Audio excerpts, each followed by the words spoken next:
Sveicināti! Es esmu Baiba Stila, Jumis Pro klientu panākumu un izaugsmes vadītāja. Un šodien mēneša impulsā 30 minūtes parunāsim par neērtajiem jautājumiem. Gan tiem, ko klienti uzdod mums, un kur mēs jūtamies neērti vai nekomfortabli atbildēt. Un arī jautājumiem, ko klientiem uzdodam mēs. Un kā un kāpēc tieši tā klienti uztver mūsu jautājumus. Pirmais. Kāpēc man tik daudz jāmaksā? Šis ir klasisks. No vienas puses šķiet, ka klients apšauba tavu cenu, bet patiesībā viņš bieži saka, es nesaprotu, ko es par šo saņemu. Man bija situācija ar klientu, kurš katru mēnesi kavēja rēķinu apmaksu. Vienā brīdī viņš pateica, man liekas, ka tas ir par dārgu. Un, kad mēs sākām runāt dziļāk, izrādījās, ka viņš vienkārši neredzēja, kas notiek aiz kulis, ne pārskati, ne korekcijas, ne komunikācija ar vidu. Viņam tas nebija redzams, un tāpēc šķita, ka cena pret vērtību, ko viņš iegūst, ir neatbilstoša. Tātad mūsu uzdevums patiesībā ir rādīt klientam vērtību, to, kas par šo cenu norādīto viņam kā pakalpojumu saņēmējam būs tā redzamā vērtība. Vai klients vienmēr vērtību redz? Nē. Redzamā daļa ir cena. Mūsu, kā pakalpojumu sniedzēju uzdevums ir šo vērtību rādīt, ne tikai rādīt, bet arī radīt. Klientu jautājums, kāpēc man tik daudz jāmaksā, tas nav uzbrukums. Tas ir neskaidrības signāls. Ko tad teikt? Labs jautājums, izskaidrošu, kas tieši ir iekļauts. Tu maksā ne tikai par dokumentu ievadi, bet arī par kontroli un atbildību. Varam iet cauri tieši, kas veido šo summu. Ļoti bieži klientam pat nav būtiskas mazās detaļas, bet sajūta, kopējā sajūta, kā tas, ko viņš maksā, ir tā vērts, vienkāršot izsakoties. Jo, un pats klients šo vērtību nevienmēr redz, viņš redz cenu. Cena ir tā redzamā, saprotamā daļa, skaitļi, cipari, ikmēneša rēķins. Vērtība ir tas, kas ir mūsu kā pakalpojums sniedzēju uzdevums, to ne tikai radīt, bet arī rādīt klientam. Un klientam nepalīdzēs radīt vērtību vai ieraudzīt vērtību, piemēram, tādas frāzes kā tādas ir cenas tirgū, citi maksā vēl vairāk, pamēģina aiziet pie citiem, salīdzini cenas un tam līdzīgi. Tas tikai vedina domāt, ka es nespēju savam klientam pamatot savu produktu vērtību, parādīt to, ko tad viņš iegūst, kā samaksājot kaut ko. Klients var nedomāt par darbībām, par lietām, kas ir saistītas ar procesiem, procedūrām, dienestiem un tam līdzīgi un tam līdzīgi. Otrs neērtais jautājums, vai nevar mazāk maksāt nodokļos? Šeit ir ļoti svarīgi nesākt aizstāvēties vai moralizēt. Mēs varam pateikt, ir iespējas optimizēt, bet svarīgi saprast, kādā līmenī tu gribi darboties. Es strādāju tikai ar risinājumiem, kas nerada problēmas. Varam paskatīties legālus veidus, kā samazināt nodokļu slogu. Uzsvars ir, tātad mēs nevis aizliedzam klientam, bet mēs novirzam, mēs noliekam robežas, kas ir tas, ko es daru un ko es pilnīgi noteikti nedaru. Mēs iedodam klientam skaidrību. Nākamais jautājums, kāpēc man jāmaksā sods? Šeit cilvēks visbiežāk ir emocionāls, un vai nu tu pastiprini konfliktu, vai tu vari cilvēku nomierināt. Paskatīsimies kopā, no kurienes šis radās. Šeit svarīgi saprast cēloni, lai tas neatkārtotos. Šajā gadījumā ietekmē tas, ka informāciju saņem vēlāk. Mēģinam paskaidrot, sarunāt, izrunāt situāciju. Nesakām, tā ir jūsu vaina, es jau teicu, ka tā notiks un tam līdzīgi, jo gadījumos, kad cilvēks sajūtas vainīgs, tad iestājas reakcija. Un pirmā un ļoti tipiskā reakcija ir uzbrukums. Labākā aizstāvība ir uzbrukums. Mēs zinām šo teicienu, un tas nav bez pamata, jo šīs reakcijas rada mūsu instinktīva reakcija. Visbiežāk tā ir nekontrolēta pirmā reakcija uz apdraudējumu. Un ļoti cilvēciski tieši sajusties vainīgam ir tas, ko cilvēka zemapziņa uztver kā uzbrukumu. Nākamais jautājums. Vai tiešām vajag visus dokumentus? Šeit notiek sadursme starp ērtumu un precizitāti.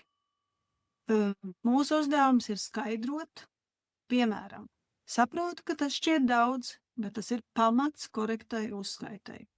Vai, piemēram, jo pilnīgāka informācija, jo mazāks risks nākotnē.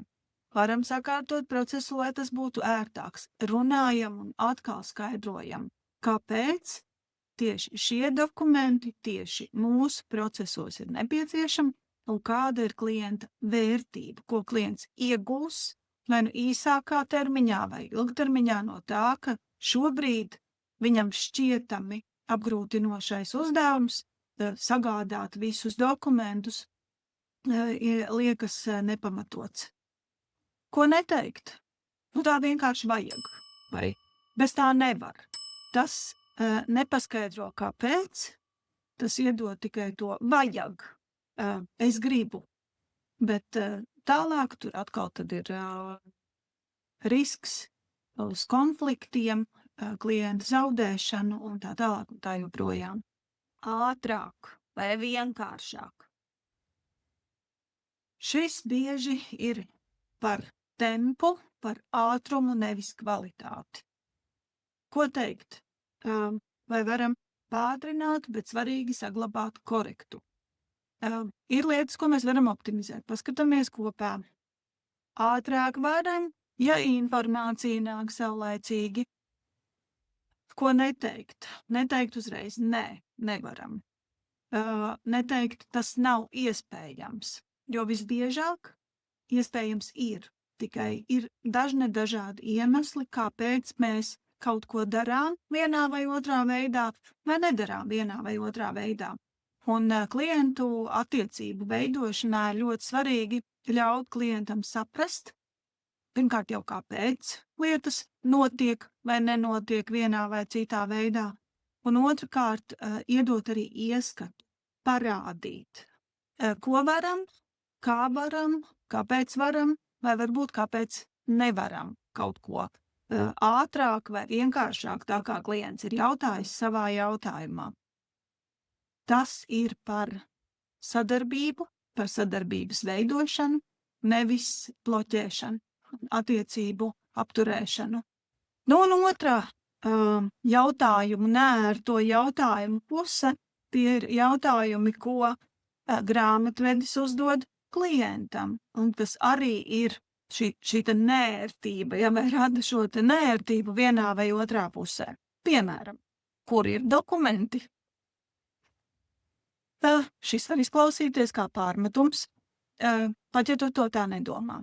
Un atkal šeit ir ļoti svarīgi fokusēt šo jautājumu no sadarbības skatu punkta. Nevis teikt, tu neesi atsūtījis, vai atkal nav dokumentu, bet paskatīties un pateikt, man pietrūks daļa dokumentu, atsūtīs, kad būs iespēja, lai varu korekti pabeigt, man vajadzīgi vēl šie dokumenti. Varam vienoties par ērtāku veidu, kā nodot. Tātad šis ir jautājums par to, ka mēs meklējam veidu, kā saprast cēloni, kāpēc kaut kas ir aizkavējies, un kopīgi meklēt risinājumu. Kā tad mēs varam šo pātrināt vai varbūt samazināt atkārtošanās iespējamību nākotnē. Šajā brīdī mēs patiešām kļūstam par partneriem darbā ar klientu, kopīgi veidojot sava klienta ceļu. Otrs jautājums. Kāpēc šis darījums notika? Vai kāpēc tāds čeks, piemēram? Uzņēmēji ļoti bieži šo uztver ļoti personīgi, uztver kā aizdomas, bet mūsu uzdevums ir skaidrot, ka mēs gribam saprast. Tātad, sakām, palīdzi man saprast šo darījumu, lai es varu pareizi iegrāmatot. vai kāds bija darījuma mērķis, jo tas ir nepieciešams, piemēram, atskaišu vajadzībai. Gribu pārliecināties, ka to atspoguļoju korekti. Tātad mēģinam skaidrot atkal šo te jautājumam uzdošanas būtību, cēloni. Kāpēc man tā informācija ir nepieciešama, nevis sekot, kāpēc tu tā darīji, vai tas izskatās dīvaini, vai kaut kā tam līdzīgi. Nākamais jautājums. Vai tas ir saistīts ar uzņēmumu? Šis ir ļoti jūtīgs jautājums, kur mums ir ļoti svarīgi saprast. Mēs zinām, kāpēc mums to, ka grāmatvežiem ir svarīgi saprast, un visbiežāk mēs arī sakām, tas neizskatās pēc biznesa izdevumiem, to nevar likt izmaksās. Bet, lai mēs virzītos uz procesu uzlabošanu un savstarpēju sadarbību, būtu ļoti svarīgi pārformulēt, varbūt, piemēram, teikumā, vai šīs izmaksas ir tieši saistītas ar uzņēmumu darbību. Gribu pārliecināties, kā to pareizi klasificēt. Tas ietekmē nodokļu aprēķinu, tāpēc precizēju. Atkal, vai tas ir saistīts ar uzņēmumu? Tieši jautājums, ļoti jūtīgs, aizdomīgs. Bet mums ir svarīgi nevis aizliegt, bet precizēt, kāpēc, skaidrot, kas tur stāv aiz šī jautājuma. Un aiz šī jautājuma stāv procesi, kas mums ir zināmi, grāmatošana, klasificēšana un tam līdzīgi, par ko klients neko nezina. Viņam ir šķitis, ka tā drīkst. Tātad atkal būtu ļoti svarīgi skaidrot, precizēt, nevis jau pēc būtības aizliegt. Atkal, lai kaut kādas situācijas nākotnē neatkārtotos. Nākamais neērtais jautājums. Kāpēc tik vēlu? Pazīstams vai ne? Visticamāk, šeit cilvēks jau jūtas vainīgs, ka viņš kaut ko ir nokavējis. Un tad mēs vēl pastiprinām, sakot, piemēram, tu vienmēr kavē, vai tā nevar strādāt. Un šeit būtu ļoti svarīgi fokusēties uz nākotni, nevis uz konkrētā brīža pārmetumu. Piemēram, redzu, ka šoreiz informācija atnāca vēlāk. Paskatāmies, kā to varam uzlabot. Lai izvairītos no riskiem, svarīgi saņemt agrāk. Vai mēs varam vienoties par konkrētu datumu? Atkal es zinu, ka ir situācijas un cilvēki, kur nevienmēr tas ir iespējams. Kur arī mums ir iespējams kaut kas sakrājies, un mēs uzreiz ejam ar šo te pārmetumu, tu vienmēr kavē, piemēram, vai tā nevar strādāt. Bet svarīgākais abiem sadarbības partneriem ir mēģināt saprast, kā tad to procesu uzlabot nākotnes vārtā, tad skatoties uz priekšu. Kas ķeras, kāpēc ķeras, kāpēc mums parādās šis te jautājums atkal kavē, kāpēc tik vēlu. Un tāpat klientam ir jāsaprot arī iemesli, kāpēc tas tiek prasīts, kāpēc šāds jautājums tiek uzdots, un tas nav uzbrukums. Un pēdējais, mums ļoti svarīgais jautājums. Vai tu esi gatavs maksāt vairāk? Un tas nav par cenas celšanu, par cenas jautājumu es sāka šo impulsa epizodi. Šis ir par robežām, par to, ka klients prasa un prasa vēl.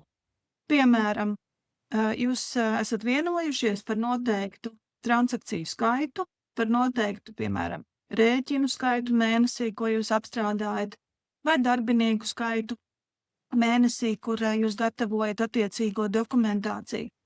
Bet klients pastāvīgi nāk ar visādiem papildus jautājumiem, papildus darbiem. Un tad vienā brīdī mēs viņam sakam, tas maksās vairāk, vai tas nav iekļauts. Šāda veida atbilde neved pie skaidrības. Tā neparāda jā vai nē, tā neparāda manu robežu, tā parāda tādu konfliktu vedinošu valodu, tas maksās vairāk vai tas nav iekļauts. Šeit būtu ļoti svarīgi pirmkārt jau atbildēt, ka, piemēram, šis darbs ir ārpus standarta pakalpojumu, var to izdarīt papildus, kur uzreiz jau ir skaidrs, tātad tas ir ārpus standarta, absolūti objektīvi paskaidrots. Mēs varam teikt, ir 2 varianti. Iekļaut to pakalpojumu, un tad būs lielāka maksa, piemēram, par pakalpojumu, vai darīt kādu sevišķu darbu arī par attiecīgu samaksu. Jo ir ļoti svarīgi, lai apjoms atbilstu pakalpojumam.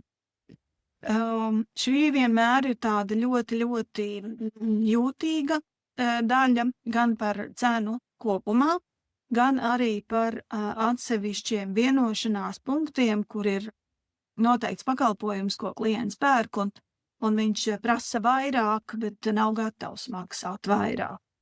Un te ir tas jautājums pirmkārt par vērtības celšanu, otrkārt par robežu nospraušanu, un treškārt par sadarbības veidošanu un skaidrošanu.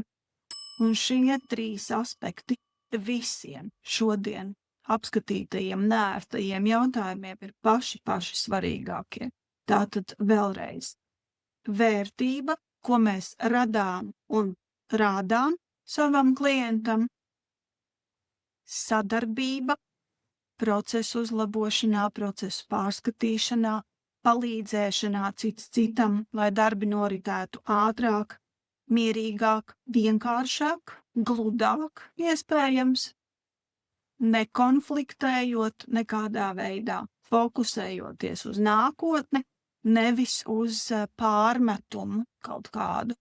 Tātad vērtības radīšana un rādīšana, sadarbība savstarpējā un sajūta, ka mēs esam šī te viena komanda, darbojamies kopā, un tad ar to jautājumu iespējams kādā brīdī nebūs. Apkopojot impulsa epizodē izrunāto, runājām par 10 neērtiem jautājumiem, 5 neērti jautājumi, ko mēs uzdodam klientam, un 5, ko saņemam no klienta. Sākām ar 5 neērtajiem klienta jautājumiem.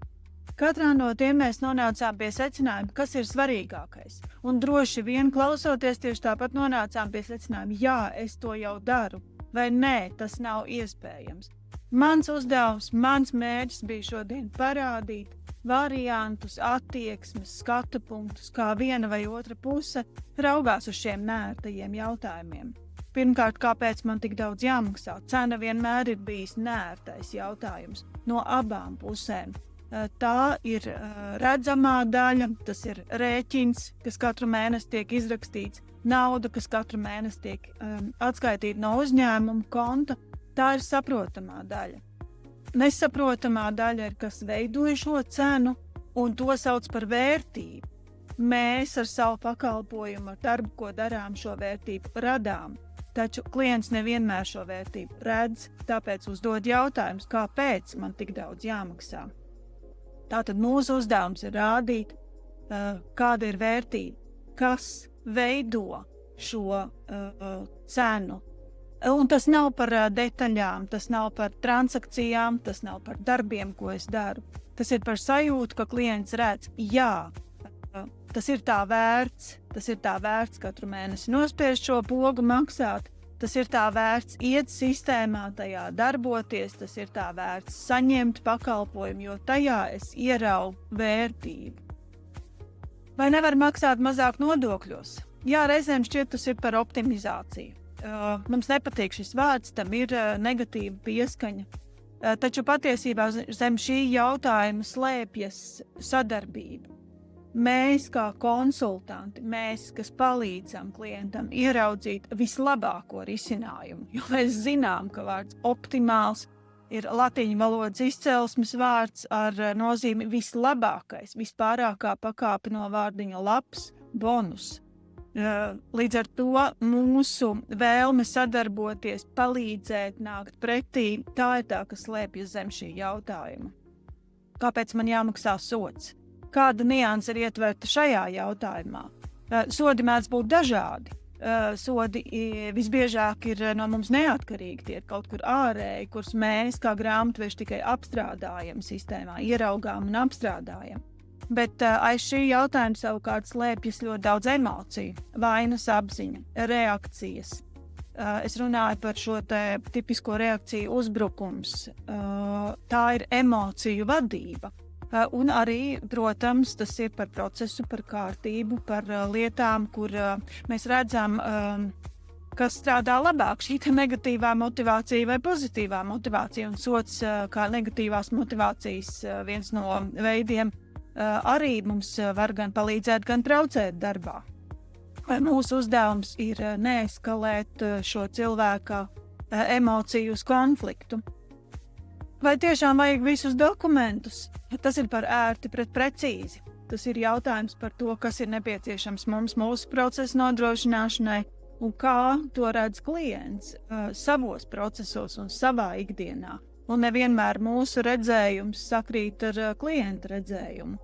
Un tad tieši mūsu savstarpējā partnerība, mūsu sadarbība ir tā, kas var palīdzēt appusēji procesus izlīdzināt un padarīt ērtus abām pusēm. Vai nevar ātrāk un vienkāršāk, tas ir mazliet līdzīgi.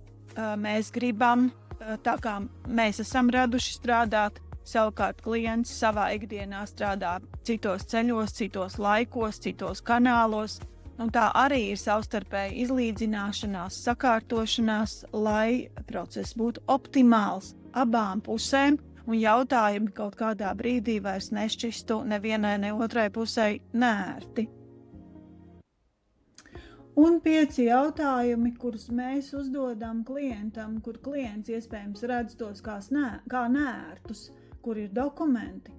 Mēs gribam savos procesos laicīgi. Mums ir termiņi, datumi, sistēmas, kurās mums ir nepieciešams informāciju ievadīt, pildīt laicīgi, lai tālāk nenonāktu jau līdz iepriekš minētajam sodam. Mēs šo jautājumu uzdodam ļoti praktisku apsvērumu dēļ. Vai klients to vienmēr saprot? Visticamāk tieši tāpēc šis ir klasificējams kā neērtais jautājums, jo klients nevienmēr saprot, kāpēc tieši tie dokumenti tieši tādā termiņā no viņa tiek prasīti.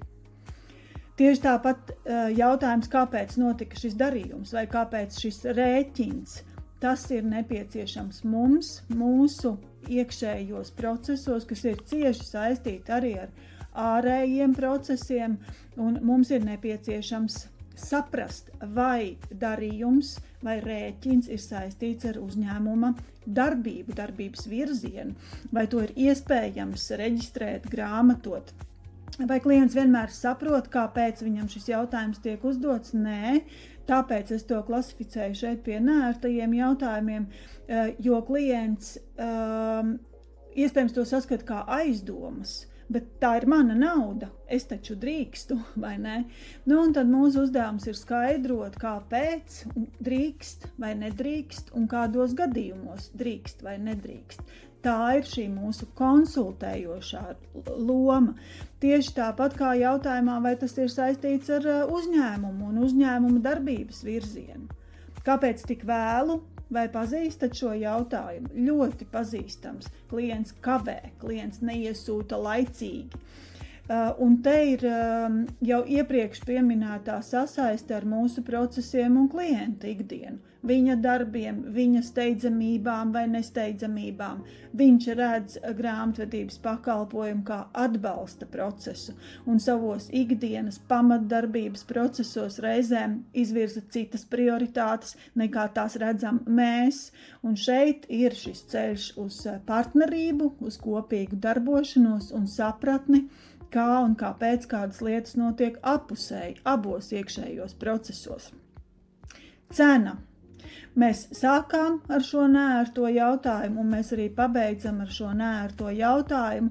Šoreiz no mūsu puses klientam gadījumos, kad mēs redzam tas, ko es daru vairāk. Es daru vairāk nekā ir noteikts iekļautajā apjomā vai standarta pakā, par ko klients maksā. Šeit ir ļoti svarīgi, ka mēs ar klientu par to runājam, ka tas nesakrājas, ka mēs pie sevis klusībā darot lietas papildus, neaudzējam sevī dusmas, un kaut kādā brīdī tas nenoved atkal pie konflikta. Apkopojot vēlreiz 3 svarīgākās lietas, ar ko mums ikdienā ir jāstrādā, kur mums ar klientiem ir jārunā, kur mums ir jāstāsta par to, kā kaut kādas lietas notiek vai nenotiek. Tas ir mūsu kopīgo procesu novienādošana caur sadarbību, caur robežām un caur vērtības celšanu. Paldies, ka noklausījāties kārtējo mēneša impulsa epizodi.